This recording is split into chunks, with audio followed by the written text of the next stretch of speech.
दें। सर्वशक्तिमान परमपिता परमेश्वर प्रभु जी, जिन बच्चों ने प्रभु जी आपके राज्य की सेवकाई के लिए भेंट और दशवांश को बोया, जिन्होंने आज अपनी अपनी भेंटों को अर्पित किया, चाहे वो किसी भी रूप से अपनी भावनाओं के साथ धन्यवाद के रूप में, तन मन धन और अन्न किसी भी रूप में जिन्होंने अपनी भेंट को प्रभु जी आपके चरणों में अर्पित किया है, सबका प्रतिफल देने वाले आप परमेश्वर हैं। सबको प्यार करने वाले आप परमेश्वर हैं। सबको शिक्षा देने वाले, समझाने वाले और सबको बुद्धि और मेरे खुदा अपना अनुग्रह देने वाले परमेश्वर आप हैं। मैं विनती और प्रार्थना करता हूँ पिता कि आज सबके ऊपर दया कर, सबको आशीष दे, और जो बीमार हैं, दुखी हैं, परेशान हैं, लाचार हैं, जो चिंताओं में, जो बोझ में दबे हैं, मेरे खुदा आज सबको प्रभु जी स्वर्ग से आशीष दे। सबका भला हो, सबकी बढ़ोतरी हो, और सब लोग मेरे पिता बड़ी बड़ी गवाहियों के साथ आपको महिमा देने पाए। धन्यवाद पिता, थैंक यू जीसस। जोरदार ताली के साथ प्रभु को धन्यवाद दें और निकालें प्रभु के वचन से मरकुस की किताब, मरकुस और 5वां अध्याय, मरकुस और 5वां अध्याय। और वचन के समय जिन बहनों के सिर पर चुन्नी या कपड़ा नहीं है, तो मैं विनती करता हूं कि वो रख लें।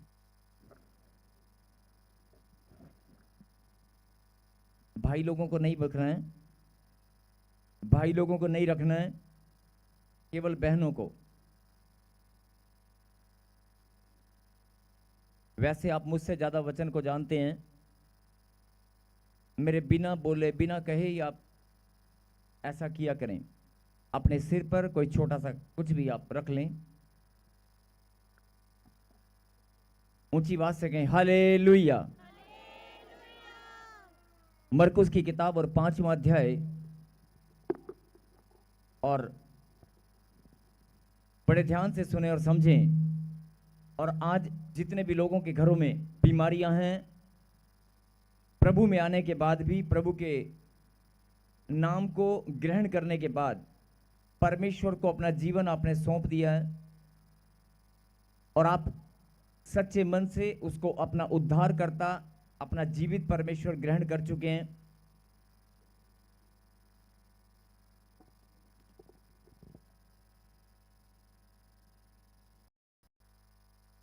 और प्रभु को ग्रहण करने के बाद भी अगर उनके घर में कोई बीमारियां हैं, कोई समस्या है, कोई प्रॉब्लम है,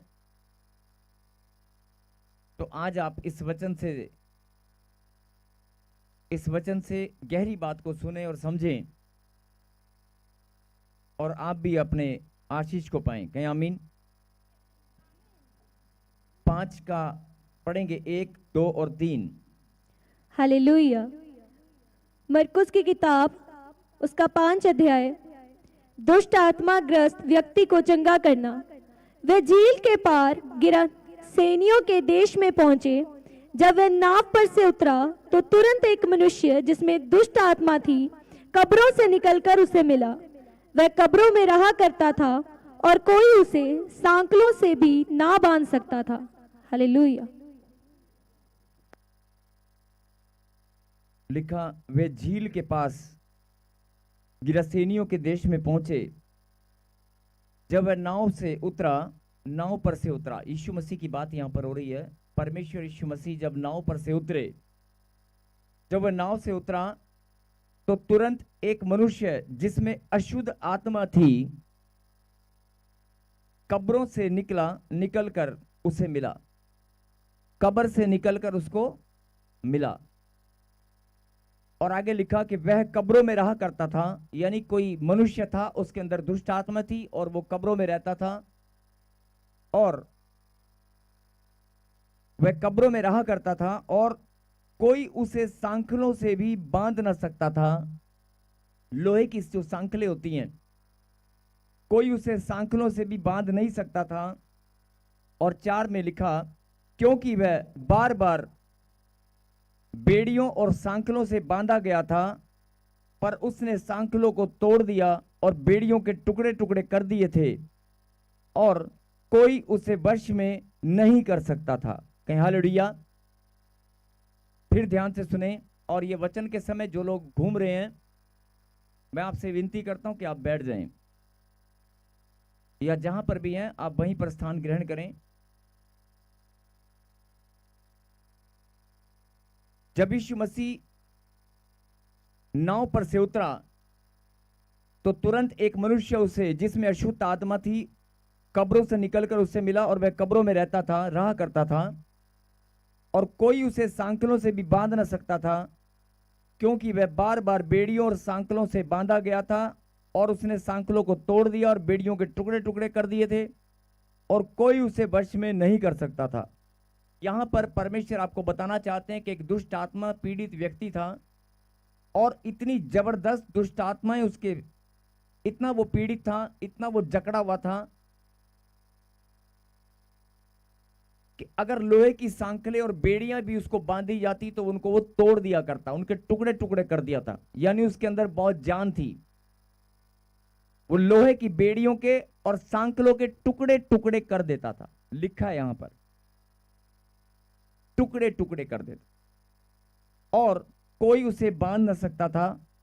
और यह भी लिखा है, और कोई उसे वश में नहीं कर सकता था। सब ये लाइन दोबारा बोले मेरे साथ, कोई उसे वश में नहीं कर सकता था। हालेलुया। और 5 को पढ़ें। 5 में लिखा कि वह लगातार रात दिन कब्रों और पहाड़ों में चिल्लाता और अपने आप को पत्थरों से घायल करता था। यानी जो पीड़ित व्यक्ति था, उसके दिमाग को दुष्ट आत्माओं ने इतना जकड़ा हुआ था, इतना पकड़ा हुआ था। कोई इंसान अपने आप को पत्थरों में चोट नहीं मार सकता, कि वो चिल्लाता रहता और कब्रों में घूमता और पत्थरों के साथ घायल। लिखा यहां पर, यानी कि वो उसके दिमाग को भरमाती, पकड़ती और उसको चोट मारती थी। यानी कि आज बहुत सारे लोग जकड़न में हैं, बहुत सारे लोग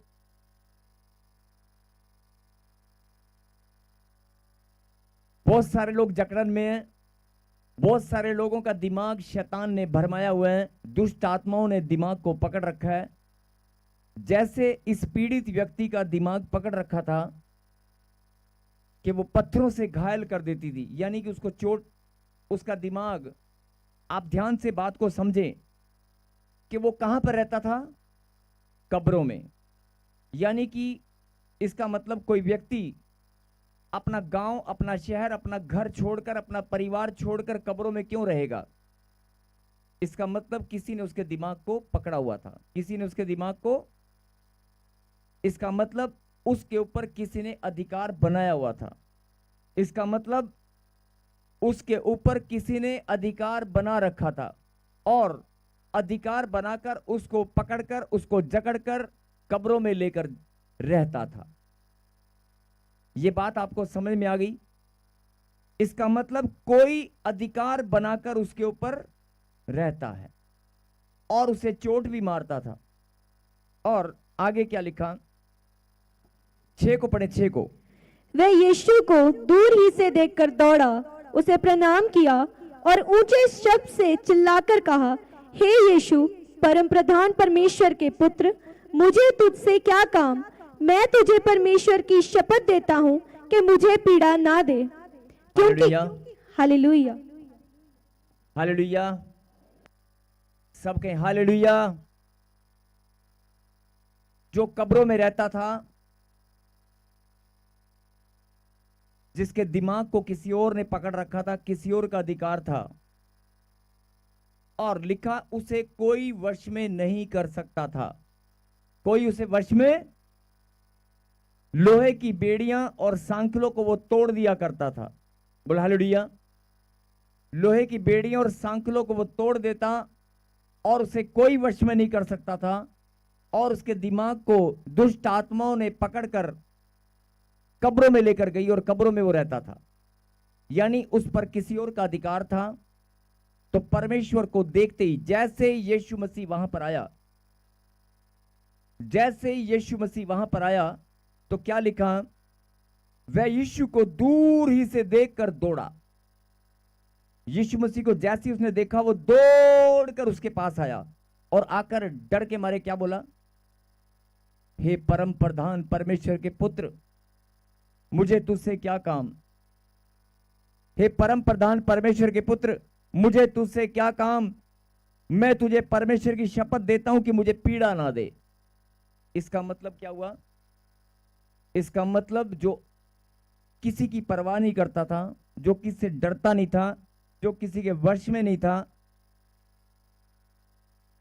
वो डर कर क्या बोलने लगा कि मुझे पीड़ा ना दे। यीशु मसीह को देखते ही वो क्या बोला, मुझे पीड़ा ना दे। यानी अब जो बात समझने की है, देखो ये एक सत्य घटना है, बाइबल के अंदर लिखी है, आपके पास बाइबल है, आप रोज पढ़ते हैं, आपने बहुत बार पढ़ा भी होगा। लेकिन जो परमेश्वर आपको समझाना चाहते हैं उसको आप जरा ध्यान से सुने। परमेश्वर आपको ये बात समझाना चाहते हैं कि मेरी बेटी, मेरे बेटे, उस व्यक्ति जो पीड़ा में था उस पर किसी ने अपना अधिकार जमाया, अधिकार बनाया और जकड़न में किया, और जकड़न में करके उसको समाज से, घर से, परिवार से दूर ले जाकर कब्रों में डाल दिया, और उसे कोई वश में नहीं कर सकता था।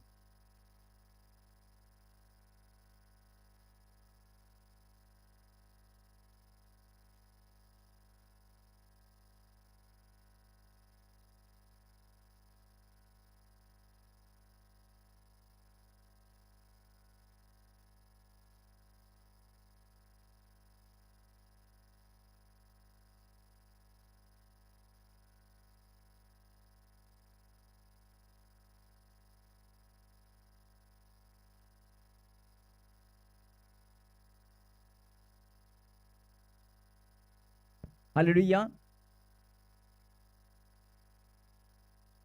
उसे कोई वश में नहीं कर सकता था। अब जो समझने की बात है, उसे कोई वश में नहीं कर सकता था, और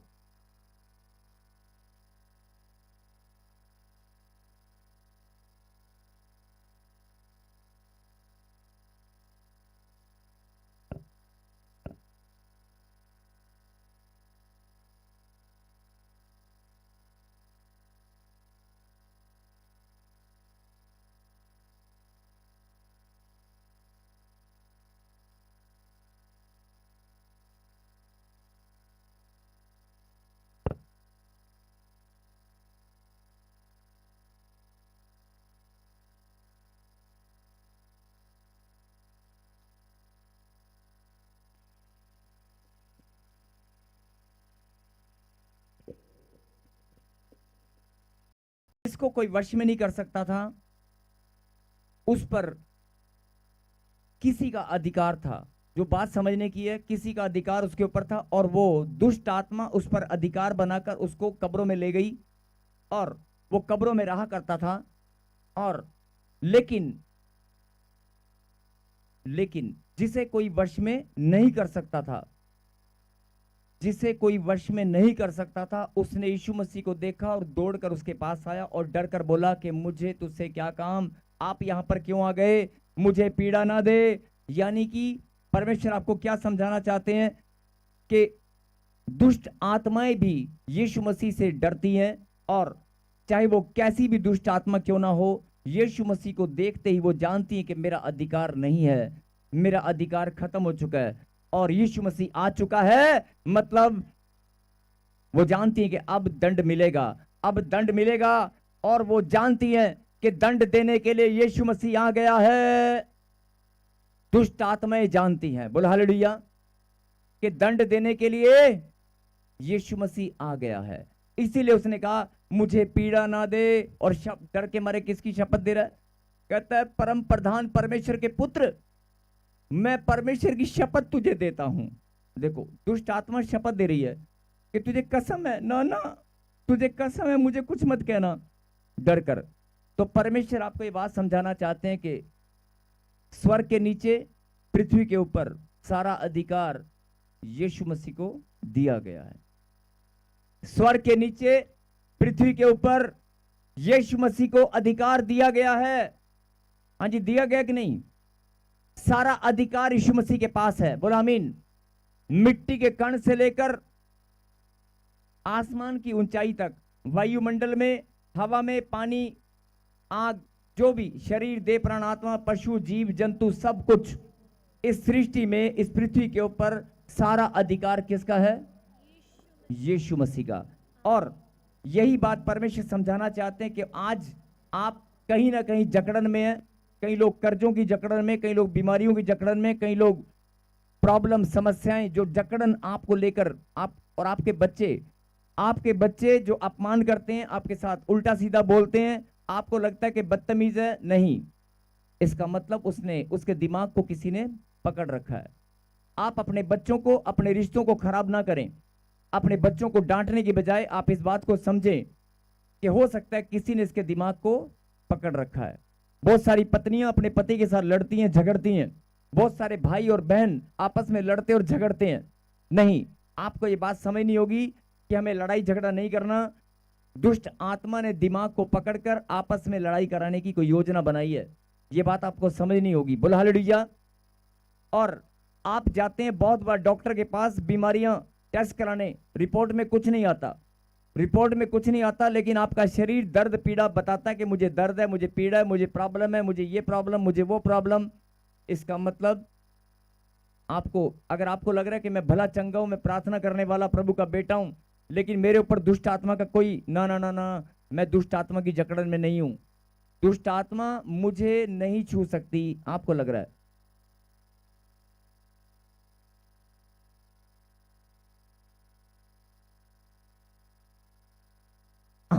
है, दुष्ट आत्मा मुझे नहीं छू सकती।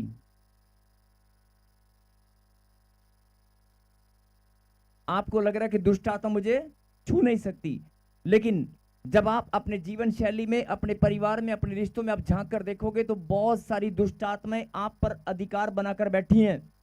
अगर आपके घर में बीमारी है, आपके घर में कर्जा है, आप चिंता में है, अगर आपके घर में बीमारी है, आप चिंता में, आपको प्रॉब्लम है, रिपोर्ट में गड़बड़ी है और दर्द पीड़ा, लड़ाई झगड़ा अगर आपके घर में है, तो इसका मतलब दुष्ट आत्मा ने आपके रिश्तों पर अधिकार बना रखा है। अगर परमेश्वर का अधिकार आपके ऊपर है तो आपके घर में सिर्फ और सिर्फ प्रेम होना चाहिए, आपके रिश्तों में प्रेम और आनंद होना चाहिए। बोलो हालेलुया। अगर शैतान ने, दुष्ट आत्माओं ने अधिकार जमा रखा है, अधिकार बना रखा है, जकड़न में है, इसका मतलब आपको लग रहा है कि दुष्ट आत्मा मेरे घर में नहीं है। आप छोटी छोटी बातों से अपने आप को चेक कर सकते हैं कि अगर आपके रिश्ते खराब होने पर हैं, आपके घर में लड़ाई झगड़ा है, आपके घर में बीमारियां हैं, आपका धन कोई बर्बाद करने पर लगा हुआ है, आपको बार बार नुकसान हो रहे हैं, आपके बार बार एक्सीडेंट हो रहे हैं, तो इसका मतलब कोई दुष्ट आत्मा आपको पकड़कर अधिकार बनाकर बैठी है। बोल हालेलुया। और बहुत सारे लोग क्या बोलते हैं मालूम है?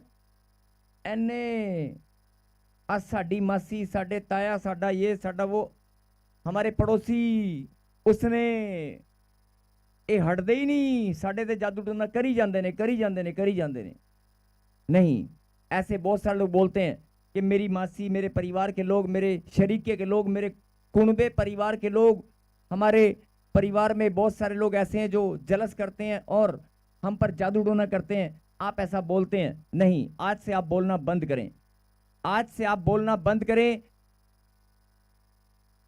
स्वर्ग के नीचे, पृथ्वी के ऊपर अधिकार किसका है? अगर यीशु मसीह का अधिकार है तो जो आपके ऊपर जादू टोना करने वाला है, क्या उसके पास कोई बड़ा बम है? परमाणु बम है, एटम बम है उसके पास? आपके पास तो परमाणु बम और एटम बम से भी बड़ी शक्ति है। आपके पास तो परमेश्वर है। इसलिए आप इस बात को समझें कि बजाय लोगों पर दोष लगाना, बजाय लोगों के ऊपर उंगलियां उठाना कि इसने ये कर दिया, उसने वो कर दिया, अजी प्रॉफिट जी हमारी प्रार्थना करना, ये हमारे परिवार में ना 2-4 लोग ऐसे हैं जो बार बार हमारे पर जादू टोना करते रहते हैं, हटते ही नहीं है। नहीं, अरे वो हटे ना हटे, आप बोलने से हट जाएं। वो हटे ना हटे, आपको बोलने से हटना होगा। आपको इस बात को समझना होगा, सारा अधिकार किसके पास है। और ये बात आपको समझनी होगी कि जो किसी के वश में नहीं था, जो लोहे की बेड़ियां तोड़ दिया करता, जो सांकलों को तोड़ दिया करता, जो किसी के वश में कभी नहीं आया, वो भी यीशु मसीह को देखकर दौड़ कर आया। जो कभी किसी के वश में नहीं आया, यीशु मसीह को देखकर दौड़ कर आया। मेरे पीछे बोलो, जो कभी किसी के वश में नहीं आया, यीशु मसीह को देखकर दौड़ कर आया। जो कभी किसी के वश में नहीं आया, यीशु मसीह को देखकर दौड़ कर आया। बोला हालेलुया। बात समझ रहे हो? क्यों दौड़ कर आया? क्योंकि वो जानता था, अरे जो मैंने नकली का अधिकार इस बच्चे पर बना रखा है, इस शरीर पर जो मैंने अधिकार बना रखा है, मेरा तो अधिकार खत्म हो जाएगा। मुझे तो दंड देने के लिए यीशु मसीह आ चुका है। इसीलिए उसने कहा मुझे पीड़ा ना दे। और उसने क्या कहा मालूम है? अब जरा ध्यान से सुनना। उसने कहा, वो जानता था कि मुझे अब इस शरीर में तो मैं रह नहीं पाऊंगा, इस शरीर में मैं रह नहीं पाऊंगा। इसलिए उसने कहा कि हे प्रभु एक काम कर, वो दूर सूरों का झुंड है, पढ़ेंगे जरा 11। हालेलुया। क्योंकि यीशु मसीह ने उसे कहा था, क्योंकि 8 को पढ़ बेटे। क्योंकि उसने उससे कहा था, हे अशुद्ध आत्मा इस मनुष्य में से निकला। यीशु मसीह ने क्या कहा था? हे अशुद्ध आत्मा इसमें से निकला। जब यीशु मसीह ने बोला निकला तो वो घबरा गया। उसको पता था अगर मुझे निकलना पड़ेगा तो मैं जाऊंगा कहां, मैं जाऊंगा कहां। इसीलिए उसने क्या कहा? 11-12 को पढ़ जरा। वहां पहाड़ पर सूअरों का एक बड़ा झुंड चर रहा था। उन्होंने उससे विनती करके कहा, हमें उन सूअरों में भेज दे कि हम उनके भीतर जाएं। यीशु मसीह को किन्होंने उन्होंने कहा, उसने नहीं। एक दुष्ट आत्मा नहीं है, सेना है, झुंड है बहुत बड़ा। उस पूरे के पूरे झुंड ने कहा, हमें वो जो पहाड़ पर सूरों का झुंड चल रहा है उसके अंदर भेज दे। और यीशु मसीह ने कहा, चला जा।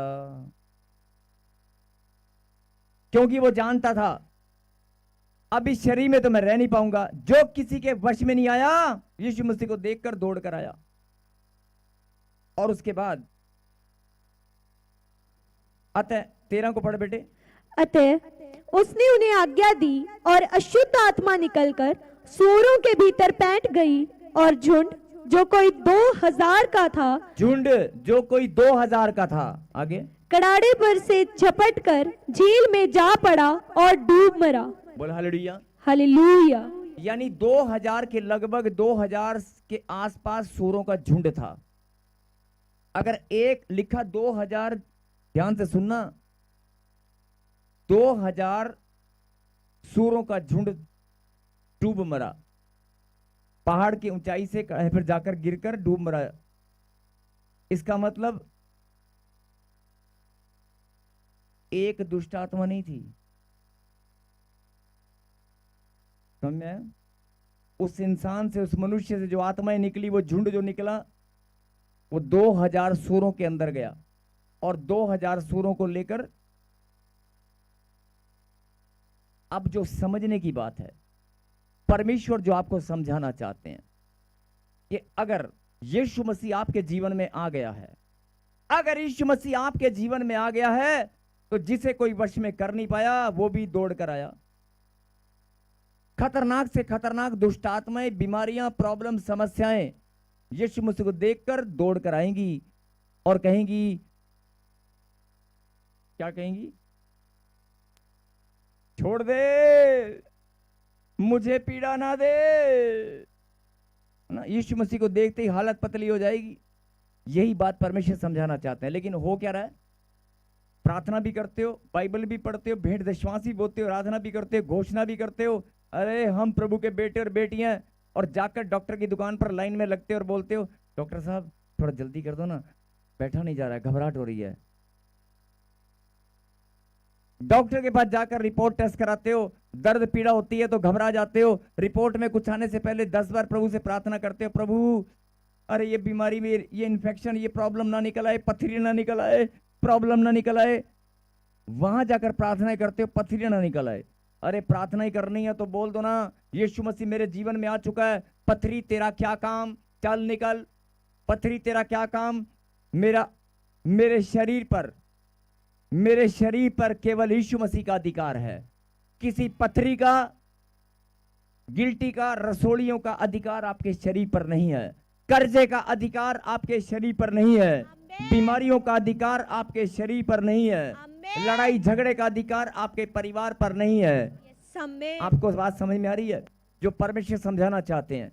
आप, बहुत सारे लोग मेरे नाम को नहीं जानते, बहुत सारे लोग मेरी महिमा नहीं करते। आप लोग चुने गए हैं, आप लोगों को परमेश्वर ने बुला लिया है, आप लोग चुने हुए परमेश्वर के बच्चे हैं। और आपको ये बात समझ में आ जानी चाहिए, अरे स्वर्ग के नीचे, पृथ्वी के ऊपर केवल केवल केवल सिर्फ और सिर्फ यीशु मसीह का अधिकार है। अगर कोई शरीर है, कोई वस्तु है, कोई चीज है, कुछ भी हो, सिर्फ यीशु मसीह का अधिकार है। बोलो आमीन। लेकिन आप ही के परिवार में, आप ही के रिश्तों पर, आपके धन पर, आपकी चीजों पर जब अधिकार जमा कर दुष्ट आत्माएं बैठ जाती हैं और बोलती हैं मेरा अधिकार है, और आप लोग घबरा जाते हैं और बोलते हैं हाँ मुझे कर्जा हो गया, कर्जे वाले का फोन आने वाला है, कर्जे वाले का फोन आने वाला है, अरे मुझे डॉक्टर के पास जाना है। अपने आप को चेक करें, चेक करें। आपके बच्चे बीमार हैं, आप समस्या में, आप प्रॉब्लम में, अपने आप को चेक करें।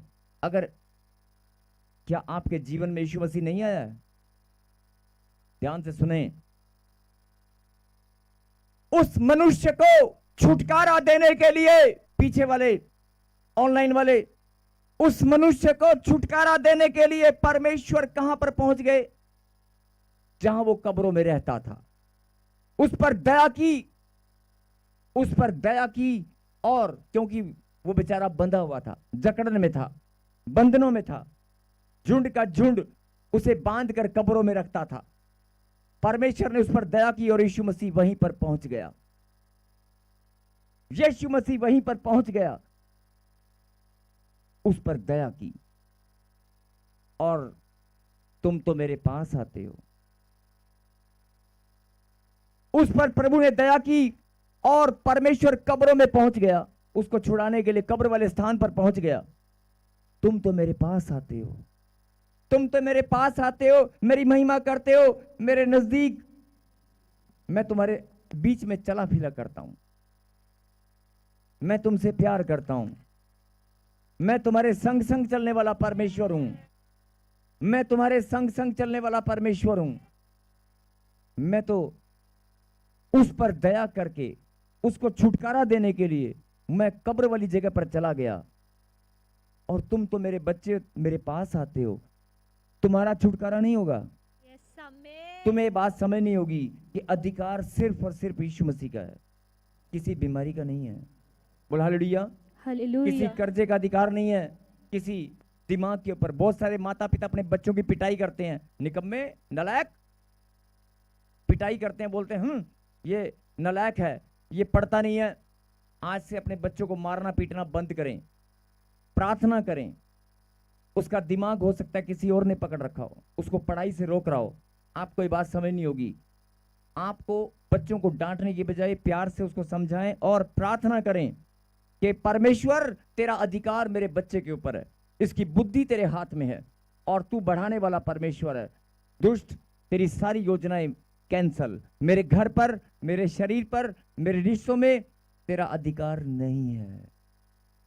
जो पथरी, जो गिल्टियां, रसोलियां तूने मेरे शरीर में बनाई है, जो कर्जा तूने मेरे जीवन में बना दिया है, मेरे बिजनेस, मेरे कारोबार पर केवल यीशु मसीह का अधिकार है। दुष्ट तेरा अधिकार नहीं है। बोला आमीन। यही बात परमेश्वर समझाना चाहते हैं कि अपने अधिकार को पहचान लो।